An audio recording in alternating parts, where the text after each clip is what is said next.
हाँ नाहर। सलोनी, वो क्या तुम अभी घर आ सकती हो? मुझे तुम्हारी बहुत जरूरत है। मेरी तबीयत कुछ ठीक नहीं है और मैं चाहता हूँ कि तुम मेरे पास रहो। ठीक है, मैं जल्दी आने की कोशिश करती हूँ, लेकिन तब तक आप दवा ले लेना। सलोनी, मुझे दवा की नहीं तुम्हारी जरूरत है। तुम प्लीज जल्दी घर आ जाओ, मैं तुम्हारा इंतजार कर रहा हूँ। मैंने कहा ना नाहर, मैं कोशिश करती हूँ। सलोनी, कोशिश नहीं, तुम बस घर आ जाओ। ओके ठीक है, मैं आती हूँ थोड़ी देर में।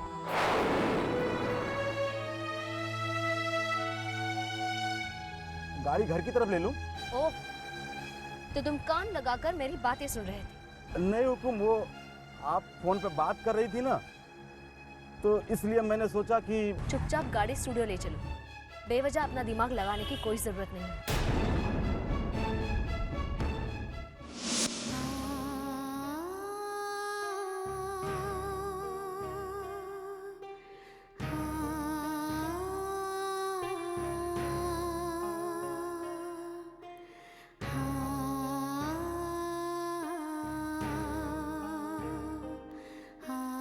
और आप लेटे रहिए आप ठाकुर जी, आपकी तबीयत खराब है ना, ये दवा ले लीजिए।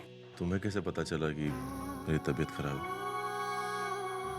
जी वो सलोनी जी ने हमें फ़ोन करके बताया। उन्होंने कहा आपकी तबीयत खराब है और कहा कि ये दवा हम आपको खिला दें। बहुत चिंतित थी वो आपके लिए। आप ये दवा खा लीजिए, आप ठीक हो जाएंगे। क्या हुआ ठाकुर जी, आप ये दवा? जब सलोनी आनी है तो मुझे उसकी दवा की कोई जरूरत नहीं। मैंने आपसे कहा था कि मुझे उसकी जरूरत है। ये सब ले जाओ तुम। नहीं ठाकुर जी, आप ऐसी हालत में बाहर मत जाइए, आपकी तबीयत और बिगड़ जाएगी। कृपा करके आप हमारा कहा मान लीजिए और ये दवा खा लीजिए, बस आपको कसम है।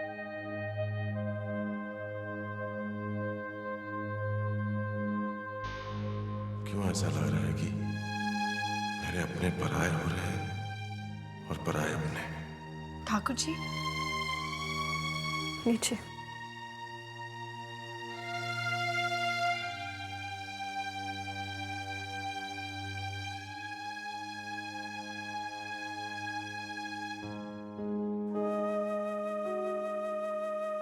बस अब आपने दवा खा ली है ना, अब देखना आपकी बीमारी कैसे उड़न छू हो जाएगी।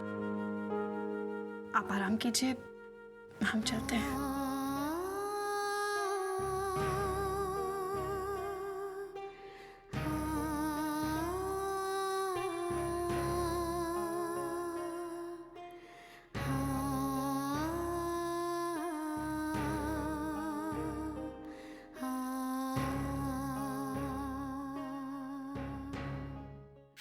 आपने खाना खाया? क्या? क्यों नहीं खाया? देखिए, आपको अपनी सेहत का ख्याल रखना ही होगा। ये इस तरह किससे बात कर रही है? अब इतनी भी ना समझ नहीं हूं मैं। सामने कोई भी नहीं है जो हमारी बातें सुन सके। Good night. इतनी रात को किससे बात कर रही थी? मेरी फ्रेंड से बस जनरली बात कर रही थी। मैं पीयूष को सुला कर आती हूँ, आप आराम कीजिए।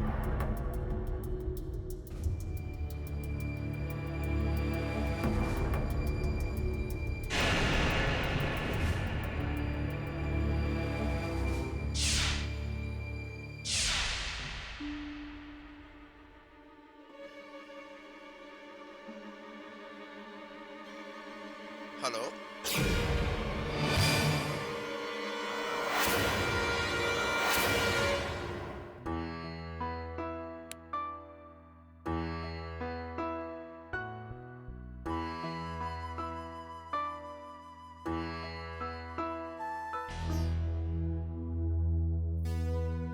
आप अब तक जग रहे? आई एम सॉरी, मुझे देर हो गई, लेकिन क्या करती, काम इतना बढ़ गया है कि बस पहले रिहर्सल्स, फिर रिकॉर्डिंग, फिर प्रेस कॉन्फ्रेंस। उफ, मेरे तो समझ में नहीं आता कि आगे जब काम और बढ़ेगा कैसे संभाल पाऊंगी सब।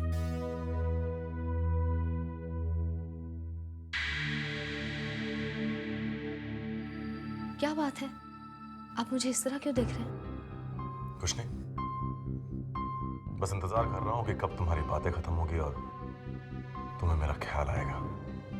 ओह हाँ, आपकी तबीयत का तो मेरे दिमाग से ही निकल गया। अब कैसी है तबीयत आपकी? वृंदा ने आपको दवा तो दी थी ना?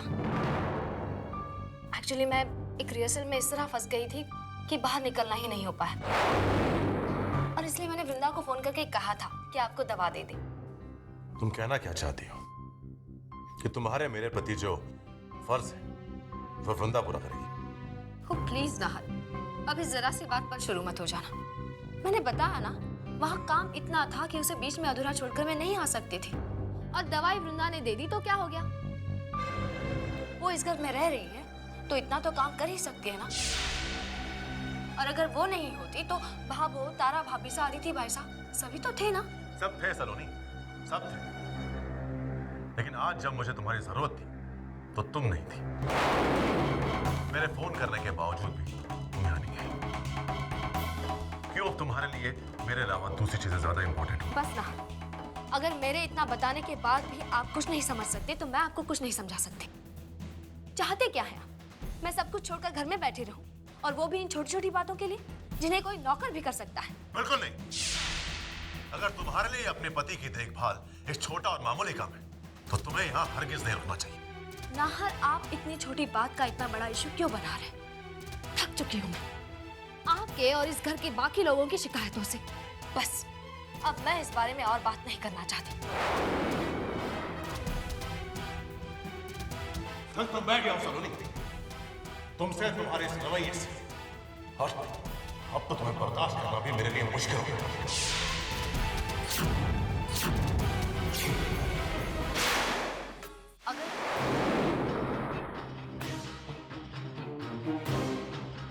क्या कहा आपने? आप मुझे बर्दाश्त कर रहे हैं? अरे बर्दाश्त तो मैं कर रही हूं। आपको क्या लगता है? प्लीज नाहर, इन छोटी छोटी बातों पर इस तरह रिएक्ट करना बंद कर दो।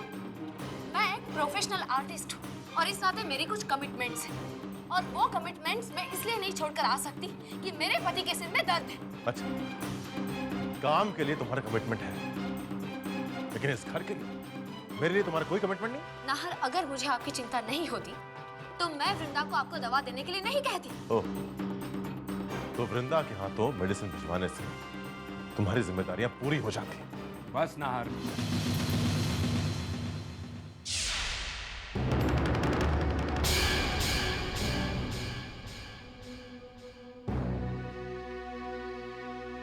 क्या हो गया है तुम दोनों को? ऐसा कौन सा तूफान आ गया जो तुम दोनों इस तरह बच्चों की तरह एक दूसरे से झगड़ रहे हो? और अगर कुछ हुआ भी है तो ऐसे चिल्ला चिल्लाकर उसे तमाशा बनाने की क्या जरूरत है नाहर? नाहर देखो, एक अच्छा पति अपनी पत्नी की भावनाओं को समझकर उसका साथ देता है, उसका सहारा बनता है। हैरानी की बात है कि शादी के इतने साल बाद भी मुझे तुम्हें यह सब समझाने की जरूरत पड़ रही है ना।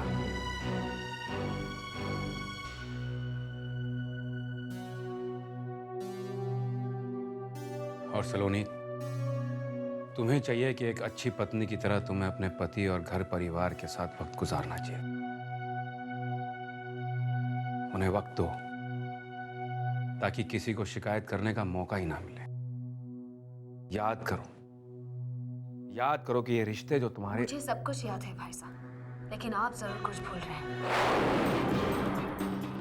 याद है भाई साहब, जब आपके और तारा भाभी सा के बीच कुछ ठीक नहीं चल रहा था, तब भाभो ने भी आपको यही समझाने की कोशिश की थी जो आप हमें समझा रहे हैं। लेकिन तब भाभो की बात समझने के बजाय आपने उल्टे उन्हें जवाब दे दिया था। अगर आपको आपके ही कही बात याद नहीं है तो मैं आपको याद दिला देती। आपने कहा था कि जब पति पत्नी के बीच कोई तीसरा बोलता है तो वो बदतमीजी कहलाती है।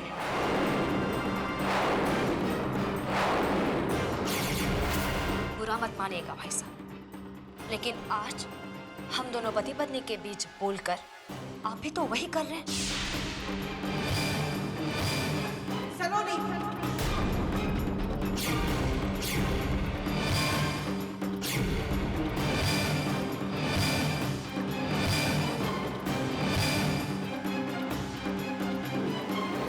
सॉरी सलोनी, गलती हो गई हमसे जो हमने तुम्हारी प्राइवेसी में दखल दिया। और आप, क्या जरूरत थी आपको यहाँ आने की, अपना बड़प्पन दिखाने की? और किसे समझाने जा रहे थे आप? उसे जिसने समझ के सारे दरवाजे बंद कर दिए। चलिए, सॉरी, चलिए अभी।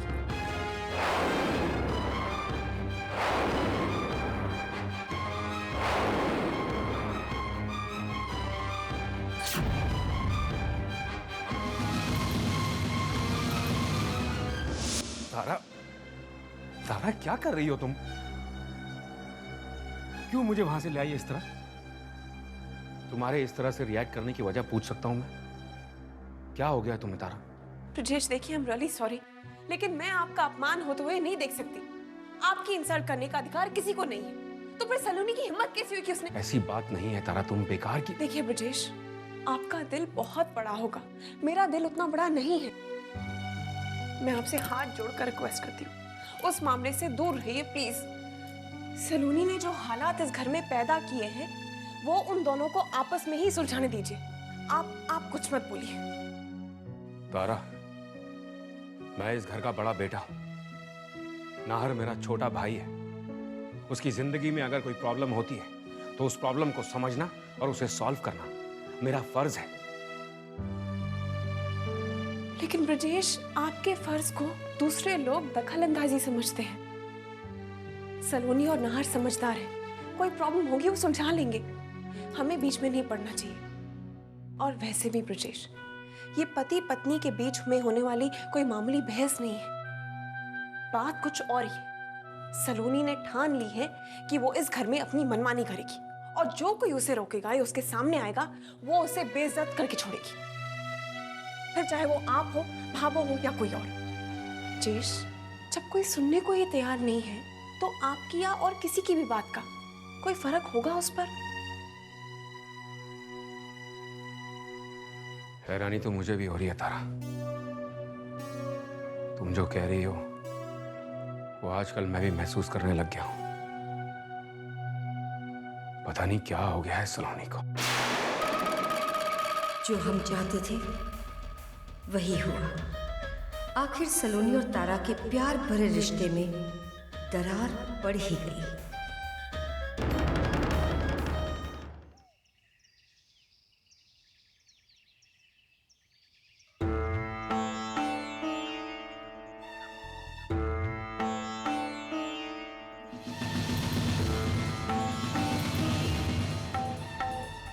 मैं रिहर्सल के लिए जा रही हूँ। नाश्ता और जूस तैयार है। मैंने वृंदा से कह दिया है कि जैसे ही आप वॉक से आए आपको जूस देते। सलोनी, तुम कब तक वापस आ जाओगी? अब रिहर्सल कितनी देर तक चलेगी कैसे कह सकती हूँ मैं। पता नहीं कब म्यूजिक डायरेक्टर को लगे कि मेरे सुर ठीक नहीं लग रहे। न जाने कब तक रियाज करवाना चाहे वो मैं समझ सकता हूँ, लेकिन कुछ तो आइडिया होगा किस टाइम तक तुम वापस आ जाओगी। क्यों नाहर? एक्चुअली हमारे कुछ खास लाइंस दिल्ली से आए हुए हैं, तो उन्हें मैंने लंच के लिए घर पे बुला लिया है। अब भाई साहब, भाभी और बाकी सब लोग तो शादी में गए हुए हैं। अब ऐसे में उन मेहमानों की खातिरदारी तो मुझे ही करनी पड़ेगी ना। बहुत बड़ी डील फाइनल होने वाली है उन लोगों के साथ। उम्मीद करता हूँ कि तुम घर आकर सारी तैयारी कर लोगी। और हाँ, वो लोग राजस्थानी खाने के बहुत शौकीन हैं, और उनमें से एक तो खास तुमसे मिलने आ रहा है। बहुत बड़ा फैन है वो तुम्हारा। प्लीज थोड़ा जल्दी आ जाना।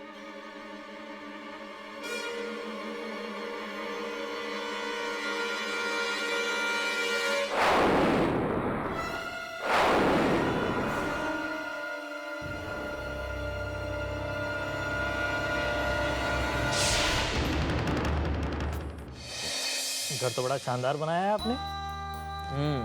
ऐसा लगता है किसी शानदार महल में आ गए, नहीं? Thank you so much.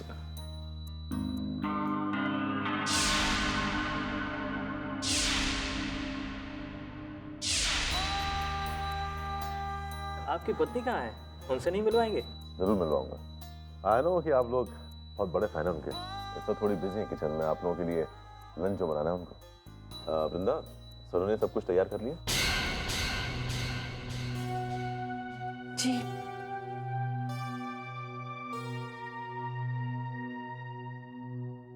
Excuse me.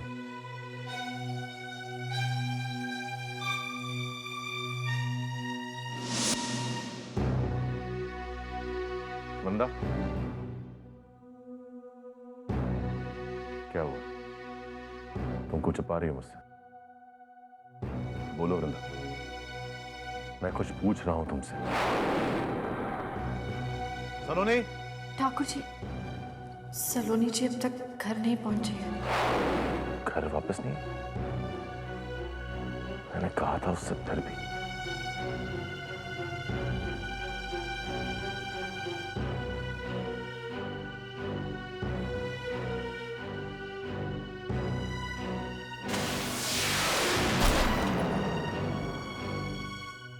Phone भी नहीं आ रहा। अब क्या कहूं मैं उन मेहमानों से? कह दूं उनसे? सॉरी, मैं आपको खाना नहीं खिला सकता। ठाकुर जी, रुकिए। क्या हुआ? अतिथि भगवान के समान होते हैं और इस घर में अतिथि का सम्मान वैसे ही होगा जैसा आपने सोचा था। लेकिन वृंदा, कौन करेगा वो सब? आप चिंता क्यों करते हैं? हम हैं ना। आप जाकर मेहमानों के साथ बैठिए, हम सब तैयारियां कर लें। लेकिन वृंदा, तुम अकेली क्या क्या करोगी? नहीं होगा तुमसे। जब बात हमारे ठाकुर जी के सम्मान की हो तो वृंदा के लिए कुछ भी असंभव नहीं।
अरे भाई नाहर साहब, अपनी पत्नी को कहाँ छुपा रखा है?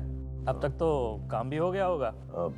जी, घर का काम तो हो गया, लेकिन स्टूडियो से फ़ोन आ गया उन्हें। एक्चुअली उन्होंने कल एक गाने की रिकॉर्डिंग की थी जिसमें कुछ टेक्निकल एरर्स आ गए थे।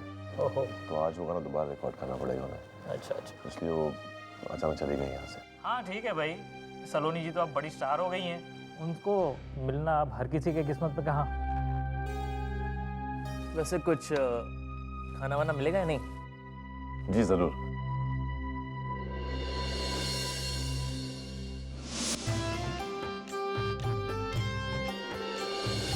वाह, मज़ा आ गया नाहर साहब।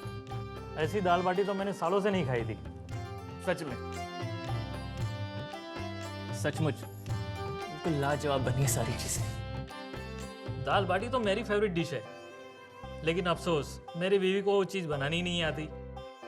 अगर इसकी रेसिपी पता चल जाए तो मैं खुद ही इसे बना लिया करूँगा और खाया करूँगा। जी क्यों नहीं। वृंदा, इन्हें तुम्हारे हाथ की बनी दाल बाटी बहुत पसंद आई है और ये जानना चाहते हैं कि तुमने कैसे बनाई। वो तो बनाना बहुत ही सरल है और ज़्यादा चीज़ें भी नहीं लगती हैं इसमें। बस आटा, दाल, ढेर सारा घी और लहसुन का बघार। लेकिन हाँ, अंग्रेजी चूल्हे पर पकाने का उतना स्वाद नहीं आएगा जितना कंडे पर सेकने के बाद। कंडा तो मिलता ही होगा ना आपके शहर में?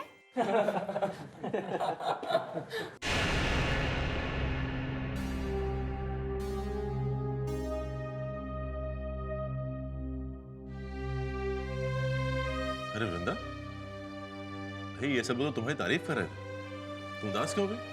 बिल्कुल, लाजवाब खाना जो बनाया तुमने।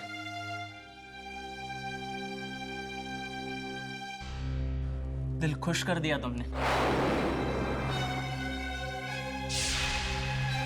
रख लो, अरे तुम्हारे लिए।